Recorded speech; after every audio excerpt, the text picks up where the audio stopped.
got so much fucking design on right now.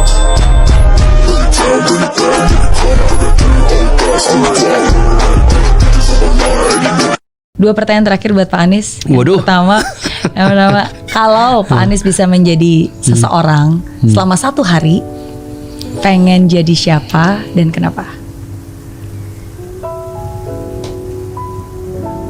Saya pengen jadi tenaga medis yang menyelamatkan orang-orang yang kondisinya sulit, berat, dan diambang batas. Saya terinspirasi ini dari pengalaman saya bertugas di Jakarta. Tugas di Jakarta itu ukurannya besar, tapi Tuhan mentakdirkan bahwa di saat saya bertugas terjadi pandemi COVID.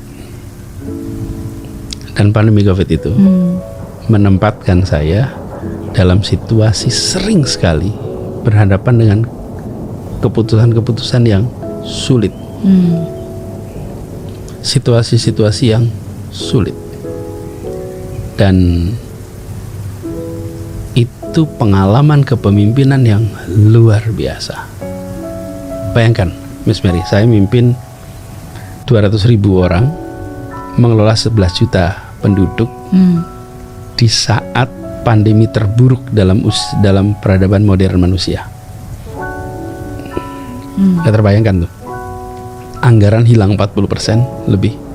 Gone. Take home pay harus dikurangin secara signifikan. Luar biasa pada masa itu.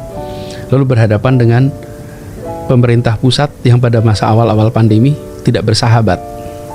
Langkah-langkahnya terhadap penanganan itu rumit sekali. Nah, saya bersyukur dalam situasi itu saya berada bersama dengan para heroes. Siapa hero itu? Hero-hero adalah tenaga-tenaga medis. Yang di saat situasi seperti itu mereka terus berada di garda terdepan.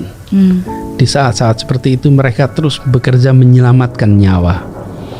Di balik tenaga medis ini ada tenaga damkar, ada tenaga satpol pp, berderet tuh. Jadi kalau saya diberi kesempatan menjadi seorang, saya merasa berada di situ. Itu memberikan sebuah kepuasan luar biasa. Jadi beberapa kali saya bertemu dengan orang yang menceritakan masa pandemi yang sulit. Lalu saya katakan saya bersyukur. Karena pada saat saya mengelola Jakarta, saya bersama-sama dengan para heroes ini. Mereka lah hero yang sesungguhnya di depan sana.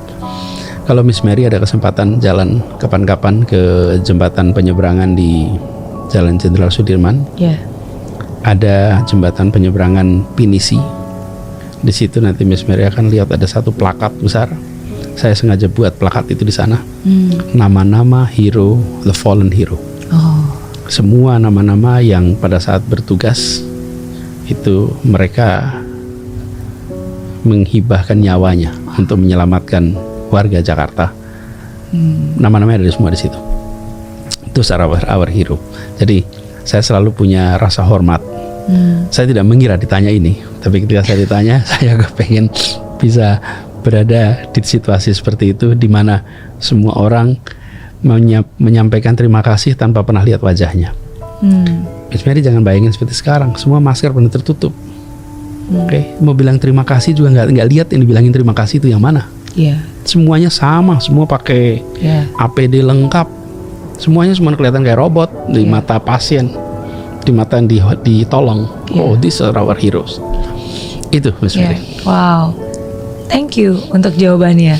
Saya juga tidak pernah menyangka akan mendapatkan jawaban seperti apa yang baru saja Pak Anies gambarkan. Karena kadang-kadang kita nggak pernah terpikir sampai seperti itu. Tapi kita sangat mensyukuri bahwa masa-masa itu udah kita lalui loh, sudah kita lewati, dan kita itu berkat jasa orang-orang yang tadi membantu. Dan ini ya Miss Mary, itu masa di antara banyak hal tugas sebagai Gubernur Jakarta, seringkali kita lupa pada periode yang paling mencekam di dalam sejarah modern kota ini. Dan saya pernah ditanya situasi-situasi paling sulit apa? Paling sulit itu adalah ketika kita harus ambil keputusan, sementara kewenangan kita terbatas, sementara yang punya kewenangan berbeda pandangan dalam penyelamatan. Saya cerita dikit ya soal ini, Miss Mary. Saya kebetulan aktif di sebuah forum wali kota dunia, namanya C40, dan di sana saya menjadi wakil ketua steering committee. Ketuanya adalah wali kota London, Sadiq Khan, kemudian wakilnya Anies dan gubernur Jakarta, dan Keiko, gubernur Tokyo. Nah, ketika masa pandemi awal muncul, kami itu video call wali kota sedunia ini, mendengarkan pengalaman para wali kota di berbagai tempat. Itu sudah mulai bulan Januari 2020. Jadi bayangkan saya Zoom meeting malam dengan wali kota Korea, Seoul, Teheran, Milan, yang mereka dengan bercucuran air mata menceritakan kondisi yang mereka hadapi. Wali kota Milan itu menceritakan emosional sekali, gimana tenaga medis di tempat kami itu bertumbangan, dan bagaimana harus mengambil keputusan mana yang karena antrian di rumah sakit udah nggak cukup, hall udah penuh. Nah, kemudian kita semua wali kota kalian tuh ngikutin, dan kami semua tuh pengen tahu apa yang harus kami kerjakan gitu. Kalau nanti sampai kejadian tempat kami gitu. Itu Januari Februari itu. Dan Zoom meeting itu barangkali tiap seminggu sekali, 2 minggu sekali tuh kita berbagi pengalaman. Dan ini semua kan mengagetkan bagi semua, nggak ada yang bersiap-siap gitu.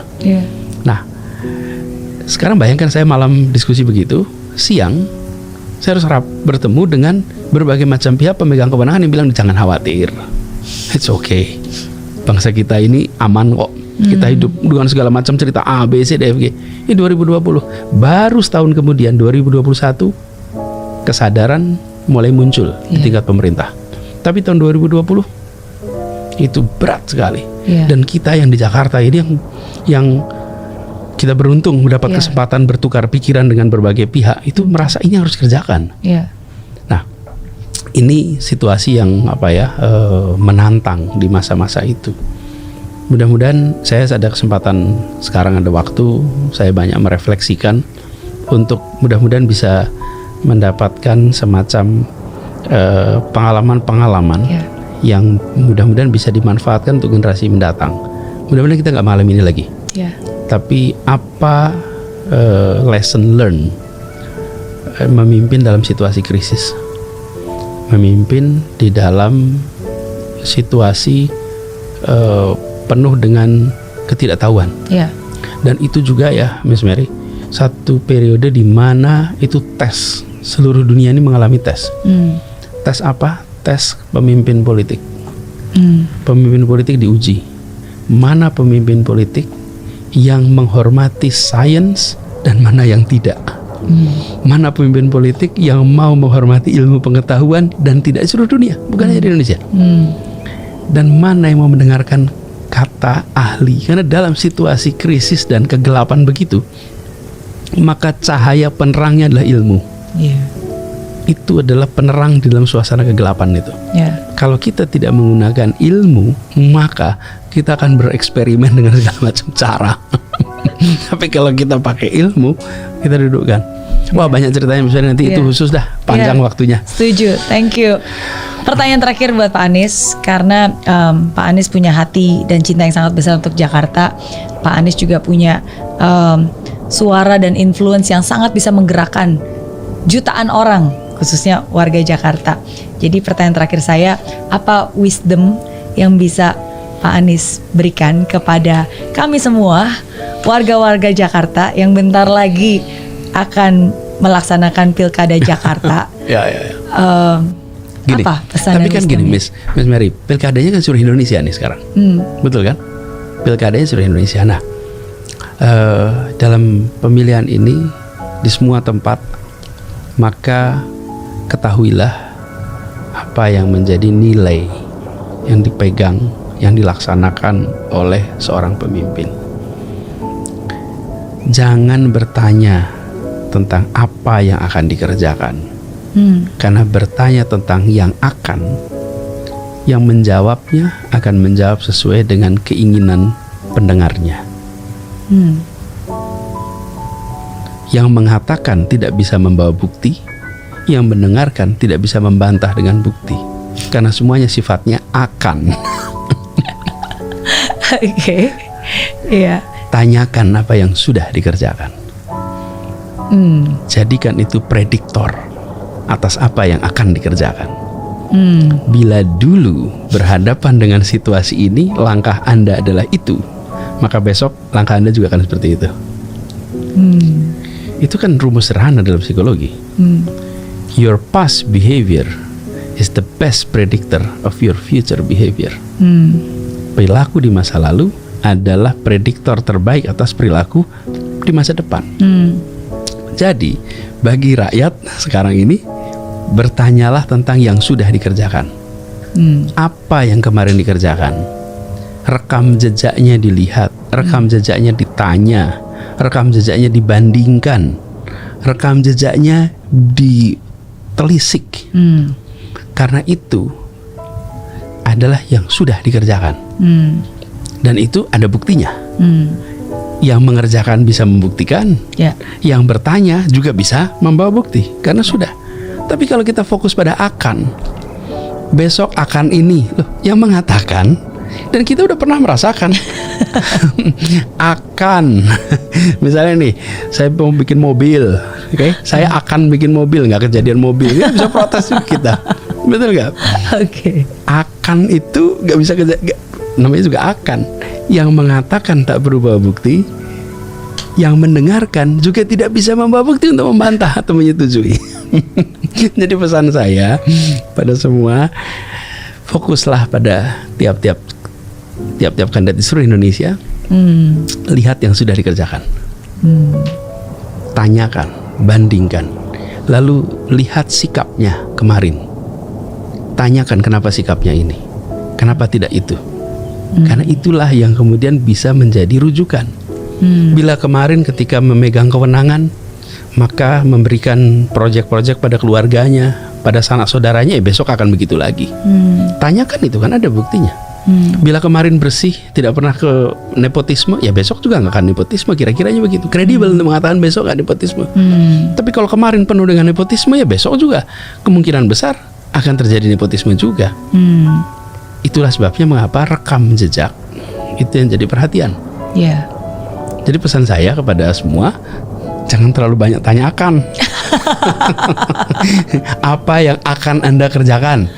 Ya semua bisa ngarang, itu namanya pelajaran mengarang, bukan? Iya. Tapi ini jadi bahas nih Pak. Cuma kadang-kadang nanti suka menggelitik netizen kan, katanya Pak Anies orang tua tuh yang cuma ngomongin masa lalu. Kalau anak muda kan ngomonginnya masa depan. Jadi begini, jangan balik-balik dulu depannya apa gitu. Misi visinya dituliskan. Misi tuliskan. Nah, tapi semua harus menyusun tentang rencana kerja. Ya, tapi rencana kerja ini akan bisa terlaksana apa tidak, lihat rekam jejaknya. Jadi, jangan kemudian tidak punya misi, tidak punya program. Program harus ada. Namanya juga nantinya akan bekerja selama 5 tahun. Harus ada programnya, jelaskan programnya. Tapi pertanyaannya, saya udah dengar program ini nih. Saya mau tanya, dulu program Bapak apa? Dulu yang Bapak kerjakan, yang Ibu kerjakan apa? Sehingga program yang Bapak sudah katakan ini akan terlaksana. Setuju. Dengan begitu, semua yang disusun sebagai program, sebagai rencana jalan. Tapi kalau nggak tengok kemarin, setuju. Program, jadi Bapak akan apa lagi? Semuanya bisa dikerjain. Nah, misinya dituliskan, misinya disampaikan, visinya dijelaskan. Tapi itu semua hanya kredibel kalau ditopang dengan bukti, rekam jejak. Tanpa itu rekam jejak. Setuju. Itu kenapa? Karena kita akan memilih orang untuk memegang sumber daya dari negara. Kalau saya ketemu dengan anak muda yang baru lulus SMA, baru lulus kuliah, maka saya akan menanyakan potensi dia dengan sederhana. Selama Anda kuliah, waktunya dipakai untuk apa saja? Kalau waktunya dipakai untuk dirinya saja, ya besok juga akan begitu. Tapi kalau waktunya dipakai untuk ngurusi organisasi, ngurusin teman-temannya, kerja sosial, kerja kemasyarakatan, ya besok juga akan begitu. Jadi walaupun anak muda, dia bisa ditanya, wah anak muda punya mimpi tinggi, punya mimpi macam-macam. Mimpi itu ditopang dengan apa? Dengan rekam jejaknya. Anak kuliah sudah punya rekam jejak. Jadi mimpi ada, cita-cita ada, tuliskan itu. Bagi publik menilainya kredibel apa tidak ini? Dengan lihat rekam jejaknya. Thank you sudah menjawab pertanyaan-pertanyaan saya. Sama-sama. Seperti janji saya, Pak Anies boleh tanya satu pertanyaan. Gini, Miss Mary, jika Miss Mary menjadi wakil Indonesia di dunia, maka apa yang Miss Mary akan sampaikan sebagai potret Indonesia hari ini? Oke. Kalau saya punya kesempatan, saya akan menunjukkan ke dunia bahwa Indonesia itu berbeda. Ini adalah tempat bukan hanya janji. Ini sudah kita lakukan dari sejak Indonesia berdiri. Kita itu punya beragam pulau, kita beragam dari ujung ke ujung. Luasnya itu nggak kalah sama luasnya Amerika sebenarnya. Kita punya penduduk yang juga sekarang nomor 4 di dunia. 280 juta penduduk. Kita punya culture, kita punya resources, sumber daya alam yang sudah tidak diragukan lagi, yang sebenarnya diincar oleh dunia. Bukan hanya ada di tanah, yang ada di laut pun juga menjadi incaran negara-negara yang ada di sekitarnya. Tapi di balik semua itu, satu hal yang selalu kita punya adalah Bhinneka Tunggal Ika. Dan itu adalah satu pegangan. Unity in Diversity itu bukan satu hanya slogan yang keren, tapi itu dari dulu pun sebelum ada modernisasi internet itu sudah dilakukan dan dilaksanakan di Indonesia. Bagaimana kita semua punya satu tujuan, beragam, toleransi. Di saat sekarang dunia di tempat lain mungkin semua pemimpinnya membangun tembok, di Indonesia kita masih bisa membangun jembatan gitu. Dan disitulah yang saya katakan ini bukan hanya kata-kata tapi contoh nyata. Dan salah satu alasannya kenapa saya bangga banget, kenapa salah satu contohnya baru-baru ini Paus Fransiskus berkunjung ke Indonesia. Dan ini menjadi salah satu kunjungan terpanjang dan terlama. Kenapa? Karena di Indonesia ini beliau bisa melihat bagaimana Masjid Istiqlal bisa berhadapan dengan gereja katedral, dihubungkan dengan jembatan toleransi, bagaimana diversifikasi itu benar-benar bisa dirasakan dan dilaksanakan dan dilakukan gitu. Jadi mungkin itu yang saya ingin bisa tunjukkan kepada dunia, bahwa masih banyak potensi yang Indonesia bisa lakukan. Tidak sempurna karena tidak ada satu negara yang sempurna, tapi orang-orangnya punya kecintaan yang sangat besar untuk memajukan negaranya. Top. Iya. Keren. Terima kasih. Thank you. Dan ini juga reflektif kita dengan segala macam tantangan yang ada di negeri ini. Kita jangan pernah berhenti untuk mencintai Indonesia. Dan mencintai itu artinya ya kita punya rasa memiliki. Dan kalau punya rasa memiliki, maka kita mau berbuat banyak untuk Indonesia kita. Ini yang kita jaga sama-sama. Miss Mary, makasih. Sama-sama. Terima kasih Pak Anies. Thank you.